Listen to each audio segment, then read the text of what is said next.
ভালো করে শোনেন, শিরক কেমন একটা পাপ, যে পাপ যদি আমলনামায় থেকে যায়, বিনা তওবায় সে মারা যায়, শিরকের পাপ নিয়ে আল্লাহর সামনে দাঁড়ায়, আল্লাহ তাকে মাফ করবেন না। দলিল সূরা নিসা, আল্লাহ পাক বলেন ইন্নাল্লাহা লা ইয়াগফিরু আন ইউশরাকা বিহি ওয়া ইয়াগফিরু মা দুনা যালিকা লিমান ইয়াশা। আল্লাহ পাক তার সাথে শিরকের গুনাহ মাফ করবেন না, এছাড়া যে কোনো গুনাহ যাকে ইচ্ছা মাফ করবেন। শিরক মানে অংশীদার সাব্যস্ত করা, আল্লাহ পাকের সাথে কাউকে সমকক্ষ করা। শিরক কত প্রকার হয়? উত্তর 3 প্রকার। কয় প্রকার ভাই? বিশ্বাসের শিরক হয়, মানে আকীদায় শিরক হয়, আমলে শিরক হয়, মানে কাজে শিরক হয়, কথা বা লিসানে শিরক হয়। মনে থাকবে? 1 নাম্বার কিসে শিরক হয়? বলেন আমার সাথে। বিশ্বাসে শিরক হয়, আকীদায় শিরক হয়। 2 নাম্বার আমলে শিরক হয়, কাজে শিরক হয়। 3 নাম্বার কথায় শিরক হয়। কয়েকটা एग्जांपल দিয়ে বুঝতে পারবেন। একজন ব্যক্তি মনে করেন বিশ্বাস করে যে আল্লাহ বলতে কেউ নাই, কি হবে এটা? বলেন। একজন ব্যক্তি মনে করেন বিশ্বাস করে যে আল্লাহ আছে, আরো ইলাহ আছে, তাহলে কি হবে? কেউ যদি বিশ্বাস করে আল্লাহর সন্তান আছে, কি হবে? কেউ যদি বিশ্বাস করে মহাবিশ্ব আল্লাহ সৃষ্টি করে নাই, বিগ ব্যাং থেকে সৃষ্টি হয়েছে, কি হবে? কেউ যদি বিশ্বাস করে আল্লাহ মানুষকে সৃষ্টি করে নাই, মানুষ বানর থেকে হয়েছে, কি হবে? আচ্ছা, বিশ্বাসগত শিরক। কেউ যদি মনে করে আল্লাহ ছাড়া অমুকে আমার সন্তান দিতে পারে, কি হবে? কেউ যদি বিশ্বাস করে যে আল্লাহকে পাওয়ার জন্য আমাকে মাধ্যম ওসিলা পূজা করতে হবে, তাহলে কি হবে? কেউ যদি চন্দ্র, সূর্য, গ্রহ, নক্ষত্র, গাছপালা, মূর্তি এসবে পূজা করে, কি হবে? এগুলো বিশ্বাসগত শিরক। কেমন শিরক ভাই? বিশ্বাসগত শিরক। 2 নাম্বার আসেন আমলগত, কাজগত শিরক। কেমন? মনে করেন সেজদা করতে হয় কার জন্য? কেউ যদি এখন কবরে গিয়ে সেজদা করে, কি হবে? আল্লাহর জন্য সেজদা করতে হয় না কবরে সেজদা করতে হয়? সেজদা কার জন্য? আচ্ছা, তাহলে শিরক হবে। কুরবানি কার জন্য করতে হয়? কেউ যদি এখন মনে করেন জিনকে সন্তুষ্ট করার জন্য কুরবানি করে দেবে, কি হবে? আপনাদের পার্বত্য এলাকায় জিনের উপাসনা হয়। এখন বললেন ভাই কেমন করে জানলেন? যত তান্ত্রিক, মান্ত্রিক, কবিরাজ, জাদুকর সব এই পাহাড়ি এলাকায় ঘুরে বেড়াচ্ছেন, এবং চোখ কান খোলা রাখলে আপনারা বুঝতে পারবেন। জিনের উপাসনা করলে অনেক কিছু ফেলকিবাজি দেখানো যায়। জিনকে আল্লাহ পাক কিছু ক্ষমতা দিয়েছেন। জিন অনেক দূর থেকে দেখতে পারে। মনে করেন যে কেউ একজন এখানে বসে আছে, সে দাবি করছে যে সে অলৌকিক ক্ষমতার অধিকারী, অথচ ওর কাছে জিন আছে। কি আছে? জিন। এখন আপনি শুনেছেন যে অমুক জায়গায় অমুক বাবা আছে, সে অনেক বড় ক্ষমতার অধিকারী, যাই দেখি ওনার কি ক্ষমতা। এখন আপনি রাস্তায় আসছেন, তার সেই জিন তো আগেই দেখতে পাচ্ছে আপনি আসছেন দূর থেকে, সে আগে খবর দিল আসতেছে মক্কেল, ওই যে মক্কেল আসতেছে। এখন সে বলল যে ওই ব্যক্তির সাথে যে জিন আছে ওর সাথে কানেকশন করো। সবার সাথে একটা জিন আছে না? আছে কি ভাই? একটা করে জিন শয়তান আছে না সবার সাথে? 2 জন ফেরেশতা, 1 জন জিন, সবার সাথেই আছে। আছে কি ভাই? আপনার জিন জানে আপনার সাথে অতীতে কি হয়েছিল? জানে তো। আপনার জিন আপনার সাথে আছে না শুরু থেকে?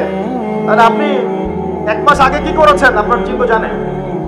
ও ভবিষ্যৎ জানে না, কিন্তু অতীত তো জানে। ও তো ভবিষ্যৎ জানে না, কিন্তু অতীতে আপনি কি করেছেন ও তো জানে না? এখন এই ওর সাথে এই কারিনের সাথে যোগাযোগ করছে। ওকে বলছে এই তো 1 মাস আগে অমুক মেয়ের পিছনে দৌড়াইছিল, এই 1 মাস আগে অমুক একটা মেয়ের পিছনে দৌড়াইছে, ওই মেয়েকে পাওয়ার খুব চেষ্টা করছে, কিন্তু 1 মাস আগে ব্যবসায়ী কাজ করছে, কিন্তু 1 মাস আগে ওই কাজ করছে। এখন আপনি হেঁটে হেঁটে আসলেন, এদিকে খবর পাস করা শেষ, এসে বললেন বাবা আপনার কি ক্ষমতা, আমি আপনার ক্ষমতার নিদর্শন দেখতে চাই। সেই বাবা এখন বলছে যে তুই তো সেই ব্যক্তি না, তোর নাম অমুক না, আপনি তো ভেবাচকা খেয়ে গেলেন। হ্যাঁ তাই তো, আমার নাম তো অমুক। তুই তো 1 মাস আগে এই মেয়ের পিছনে করছিস না, তাই তো, আপনি কেমন করে জানলেন? তুই 1 মাস আগে এই কাজ করছিস না, তাই তো, আপনি কেমন করে জানলেন? আপনার তো চোখ একদম আসমান উঠে গেল। বাপরে বাপ, সে তো আমার অতীতের সব বলে দেয়, তুই অমুক জায়গায় এটা পাপটা করছিস না, তুই এই জায়গায় ওটা লুকায় রাখছিস না, ব্যাস আপনার মাথা খারাপ। জিনের উপাসনা করে মানুষ অনেকেই। আর জিনরা কি করে? অনেক সময় আসমানের কাছে যায় সংবাদ নেওয়ার জন্য। সূরা মুলক পড়েন, সূরা মুলকের 1ম পৃষ্ঠা পড়েন।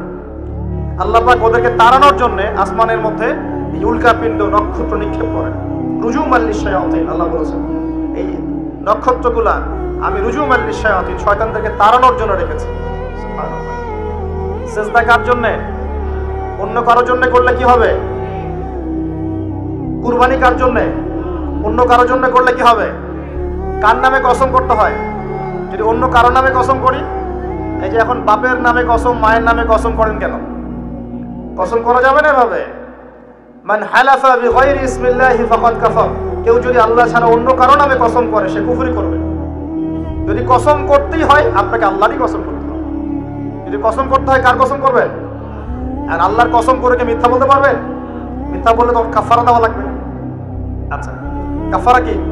সবচেয়ে সহজ কাফারা হচ্ছে 3টা রোজা রাখা। কয়টা রোজা?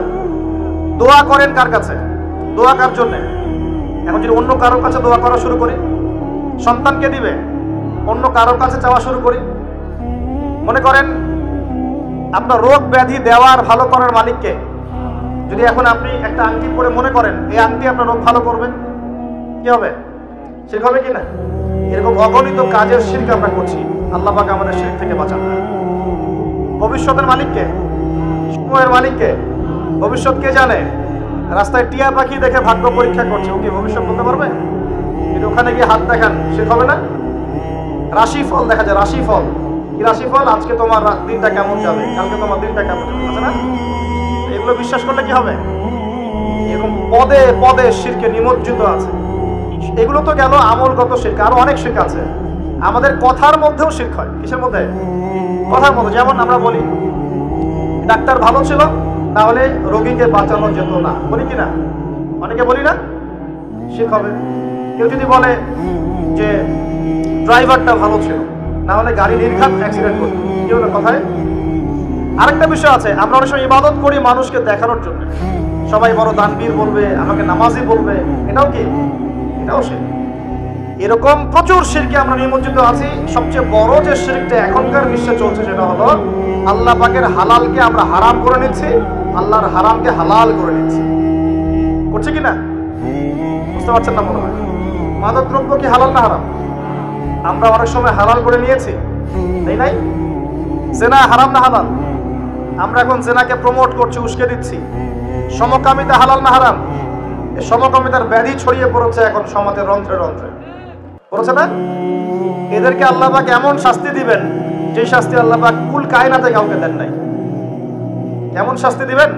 কওমে লূতকে আল্লাহ রাব্বুল আলামিন মাটি থেকে উপরে উঠিয়ে আকাশ থেকে পাথর বর্ষণ করে থেতলে দিয়ে আমার মাটিতে দাফন করে দিয়েছে কওমে লূতকে। আল্লাহু আকবার। এই শাস্তি অপেক্ষা করছে এদের জন্য। সুদ হালাল না হারাম? আমরা কি এটাকে জায়েজ করে দিচ্ছি কিনা, খাচ্ছি কিনা? এই বিশ্বের সবচেয়ে বড় একটা সমস্যা চলছে, আল্লাহ পাকের হারামকে আমরা হালাল করছি, হালালকে হারাম করি, এটাও শিরক। এখন আল্লাহ পাক যে বলছেন সবাইকে মাফ করে দিবেন, আল্লাহ পাক শিরক যে করে তাকে মাফ করবেন না। এখন বলেন কত % মানুষ মাফ পাবে? এই পাপগুলো কত মানুষ করছে? সবাই করছে না মোটামুটি? এর পাশে একটা শিরক আছে রিয়া বা গোপন শিরক, লোক দেখানো আমল, এটা গোপন শিরক। এই শিরকগুলো থেকে বেঁচে থাকলে কি হবে? রাসূল সাল্লাল্লাহু আলাইহি ওয়াসাল্লামকে আল্লাহ পাক মেরাজের রাতে ওয়াদা করেছেন। কোন রাতে ভাই? মেরাজের রাতে ওয়াদা করেছেন, হে মুহাম্মদ সাল্লাল্লাহু আলাইহি ওয়াসাল্লাম, তোমার উম্মতের মধ্যে যে কোনো ব্যক্তি যত বড়ই পাপ করুক না কেন, আসমান জমিনের সমানও যদি পাপ করে আমার সামনে দাঁড়ায় কিন্তু তার আমলনামায় শিরকের পাপ নাই, আমি আল্লাহ তার সামনে আসমান জমিন সমান ক্ষমা নিয়ে হাজির হব ইনশাআল্লাহ। মানে সে মাফ পেয়ে যাবে। অতএব শিরক মুক্ত আমল করতে পারলে ইনশাআল্লাহ আল্লাহ পাকের ক্ষমা আমরা পেয়ে যাব ইনশাআল্লাহ। শিরক মুক্ত আমল করতে পারলেই ক্ষমা হবে ইনশাআল্লাহ। আল্লাহ পাক আমাদের সবাইকে শিরকের পাপ থেকে বাঁচিয়ে রাখুন। আল্লাহ পাক আমাদের সবাইকে আল্লাহ পাকের সত্য বোঝার তৌফিক দান করুন।